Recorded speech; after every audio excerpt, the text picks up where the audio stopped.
Welcome to another episode. Today, we're going to talk about the Israeli company that Nvidia bought back in 2019 that really accelerated Nvidia to becoming the juggernaut, the giant they are today. If you are invested in the stock market, you probably know that the success story of Nvidia, and the biggest company in the world, they have really cracked the code in terms of revenue growth and earnings per share growth, cash flow growth, etc. All the metrics has increased sky high, the latest. And how did they become the company they are today? Because Nvidia started as a graphic card company and has just became this global leader in AI. And I will tell you how they did it. They did it through buying a company called Melanox. It's an Israeli company back in 2019, and it has used Melanox to accelerate its AI infrastructure dominance, and that acquisition really has had a profound impact on Nvidia. So basically, Melanox has really helped Nvidia to become the main player in data center. They had something called Infinity Band or InfiniBand. Yeah, that's a high-speed Ethernet that are widely used in AI backends. So they have used this to create large-scale GPU clusters essential for training and inference in the AI space. And they also, if you follow NVIDIA close, you know they have something called Bluefield DPUs that were these DPUs are spun out of the IP of Melanox, and this is a key for offloading networking and security. So you can say that these acquisitions for $6.9 billion has been a key in the networking for AI and supercomputing for NVIDIA. It has also boosted the data center revenue growth and growth as a whole. And it has enabled NVIDIA to become a company with full stack AI architecture from start to finish. And this is what the AI companies are talking about at the moment. Just 2 weeks ago, we did listen to Lisa Su, the CEO of AMD, and the future of AI and networking is the personalized stacks and solutions for the big companies. And by enabling the full stack AI architecture, NVIDIA now controls the compute to network stack and also this vertical integration optimized infrastructure for AI workloads and performance at scale. We should not underestimate that the acquisition of Melanox really has strengthened NVIDIA's research and development and talent footprint in Israel. So Israel has become NVIDIA's primary engineering hub, and a lot of innovation and revenue stem from this place. And you should also know that Melanox teams, they have spearheaded major developments, as we said, both the Bluefield one and the Spectrum X startup. So it has really been a case where the price of $6.9 billion was very, very cheap in hindsight. So this is basically a short presentation of the acquisition, but I did some research and I found a video of the CEO, Jensen, back from 6 years ago with CNBC, just when they completed the acquisition of Melanox, where he talked about why they did it, etc. Obviously, we have a lot of newer videos of Jensen talking about it, but it's always interesting to see why he first did it, like before the story has been told, because that helps us as investors to see how are the CEO thinking. And now that we know that this was very successful, we can learn something about that, because when companies are investing heavily with cash in acquisitions like Nvidia did here with $6.9 billion in cash. That was a lot of money for Nvidia back in the days. A lot of companies has done that, and the acquisitions has really been a drag on the company.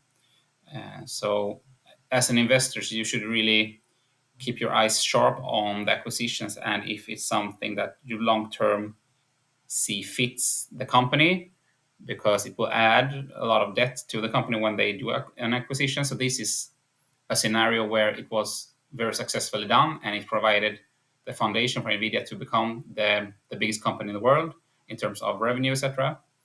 And maybe some of you remember Teladoc back during the pandemic, and they did an acquisition of a company that was very good in, I don't know, it was like diabetes and some other medical equipment analyzing, and they just crashed the Teladoc stock fully with over leverage that acquisition, and the debt really become a drag on the company's profits and cash flow, and the stock just tumbled year after year after year. So it's always risky. So this situation can help us understand how a good acquisition is done, because I'm going to show you a video of the CEO Jensen just when they completed acquisition, and hopefully we can learn something from him.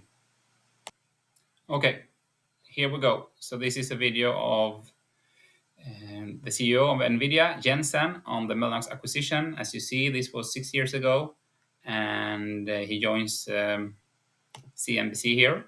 Lay this out, the case for this deal. Melanox specializes in technology that moves massive amounts of data around within computers, and more important, between computers. 5 years from now, what kind of advantage do you think this is going to give Nvidia?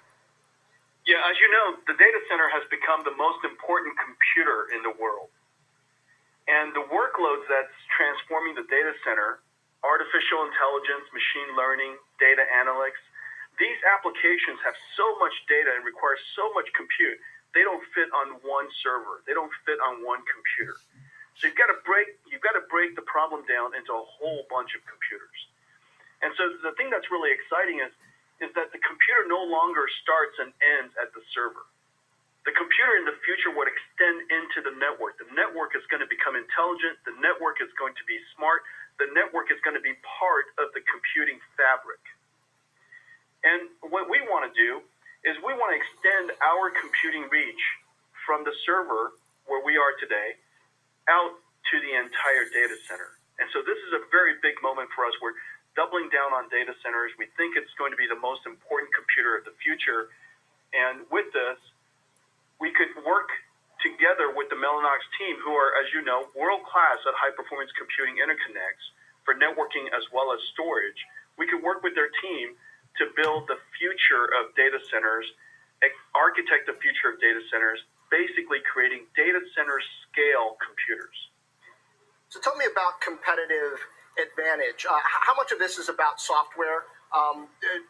Melanox's remote direct memory access software you've praised, it basically allows a bunch of computers to act like one, really low latency, really fast. How practically does that get applied? Is that something that you sort of keep some of that secret sauce for yourself in NVIDIA-specific platforms, or you just become a broader supplier to the whole data center ecosystem? Well, we're going to keep everything optimized, but we're going to keep everything open as well. You know, if you take a look at the way we work, we develop a really integrated and optimized stack, but then we, if you will, atomize it, and we make it available to the ecosystem so that you could decide to mix and match and build the type of computers you like. And the reason for that is because every customer has different needs, and their data centers have different legacy, and it's important to interoperate in the world of IT, and so we're going to continue to do all of that. What makes this combination so special is that we're combining two companies who are best of breed at what they do. We're the best at accelerated computing. They're the world's best at high performance interconnects for networking and storage. And now that the future of computing will require us to architect across both of these spaces, this combination makes a ton of sense. But we're gonna continue to keep it open, and we're gonna work with the entire ecosystem of component makers and systems makers, and hopefully we could advance the industry as fast as we can.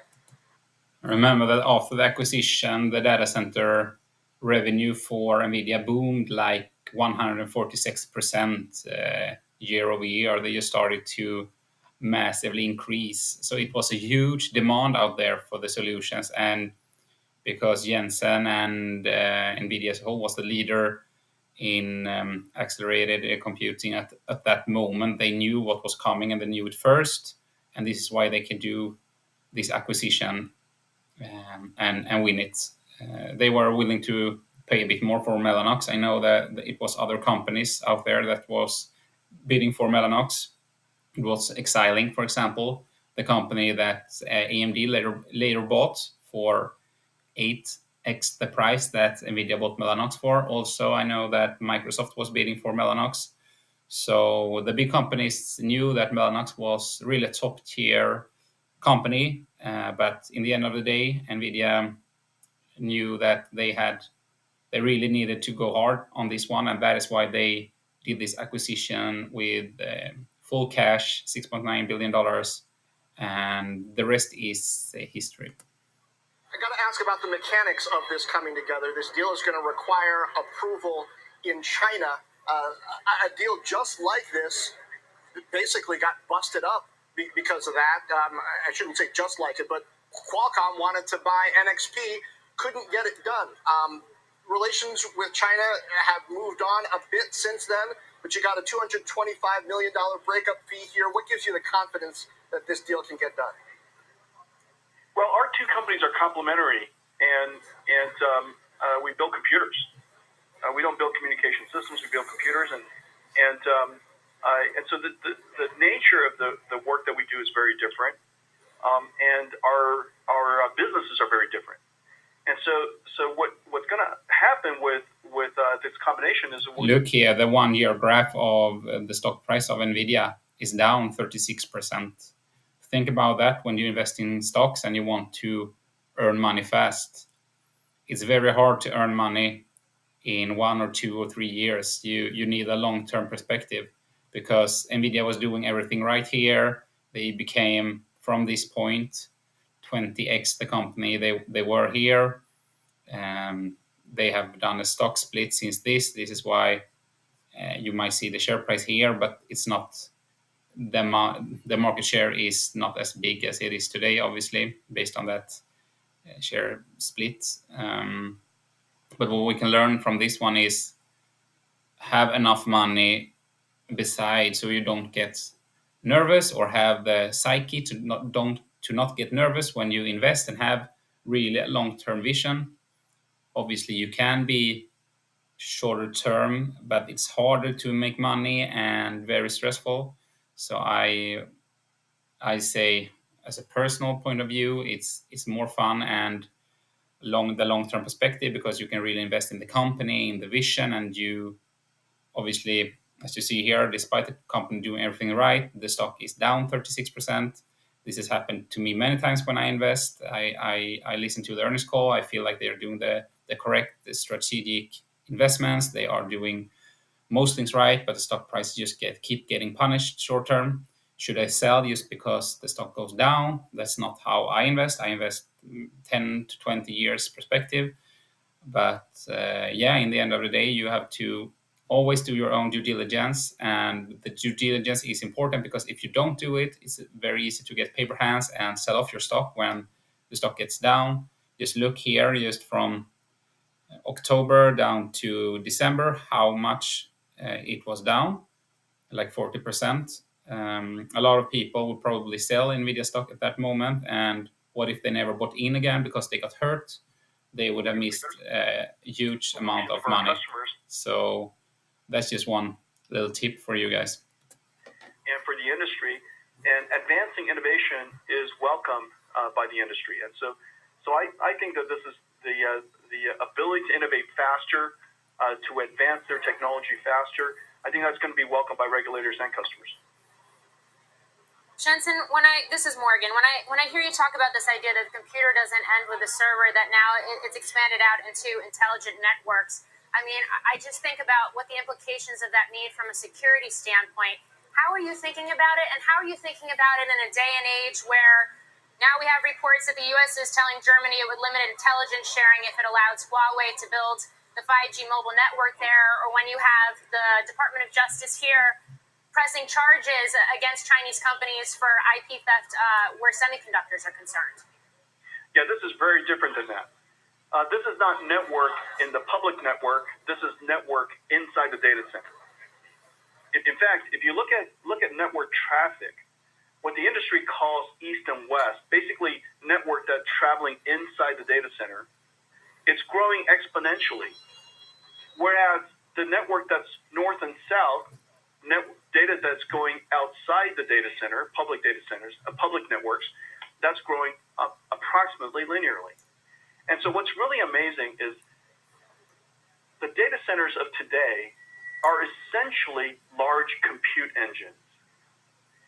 And what we're trying to do, what this deal is all about, is about being able to innovate at the data center scale within the data center. It's really about inside the data center. It's not about public traffic. It's not about networking from a cellular networking perspective, but it's networking in a compute networking perspective inside the data center. And it's really about architecting it in such a way that in the future we'll think about the entire data center as a coherent compute engine instead of hundreds of thousands of servers. I'm not joking when I'm saying I owned Nvidia when they were about $70 a stock. So half of this.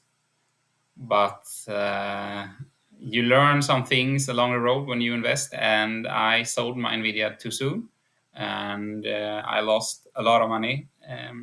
That's probably how I have missed out on long-term. Most of my gains is taking the win too early. So nowadays I just have a much longer perspective on my stock picking, so I don't take out the wins too early. The same with the Spotify stock. Now since it was $80-90, now it's $600 plus dollars. It's easy to take out the win earlier. So think about that also. But in the end of the day, if you are positive in a stock and you really need the money, or you need to reinvest the money because you have a philosophy like, I should just own like 5% of a company in my portfolio to have the stability. You sell, you follow your own principles, but think about it also long term, that it can be a classic mistake to sell your winners too fast and keep on to your losers for too long because you think the losers will turn back up, because obviously they should be undervalued because they are going down. But sometimes it's the winners that keep on winning. Working separately, connected together.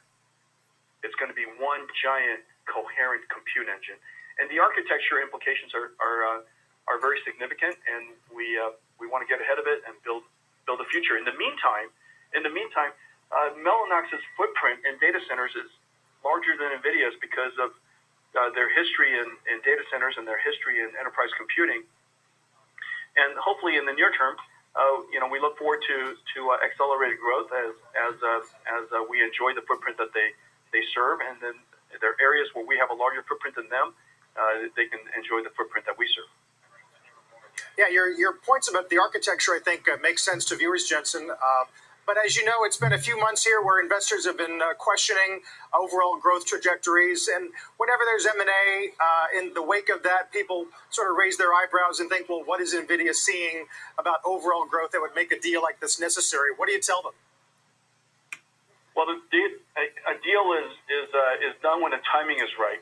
I've loved this company for a long time. We've worked with them in supercomputing centers. We built the world's fastest supercomputer, partnering with them and IBM and Oak Ridge National Labs. We use Melanox in all of our data centers. We use Melanox in all of the servers that we build called DGX. We sit next to them in projects all over the world. The opportunity here is really about growth, and it's really about growth in data centers. Is about us doubling down on data centers. But otherwise, on a standalone basis, our thesis is sound as ever. The future of data centers is about acceleration. The workloads is about AI and machine learning, and those play right into Nvidia's hands. Jensen, got to ask you about A.L. Waldman, the co-founder and CEO of Melanox. Certainly a very important player to have on your team, but he's also an entrepreneur. How long is he going to stick around? What's the agreement between the two of you? And if you can quickly, how long did it take for the two of you to get together and make this deal happen? Well, I've known E.L. for many years. I love the guy, and he's definitely a visionary. He's an entrepreneur. He's a great leader. He's going to stay. He's going to continue to build out our site in Israel. This is one of the world's great technology centers. They have amazing employees, many of whom we've worked with over the years, building supercomputers and building NVIDIA's DGX and working on software stacks together. This is Remember, Israel is one of the world's tech hubs at the moment. Think about that. Think about the revenues that are coming out from the intellectual capital of Israel at the moment and everything that's going on. And you might understand why this country is so important for USA. Friendship we've enjoyed for many years, and I'm looking forward to working with E.L. for many more years. And I think that ultimately it's about us coming together to build one of the world's great companies.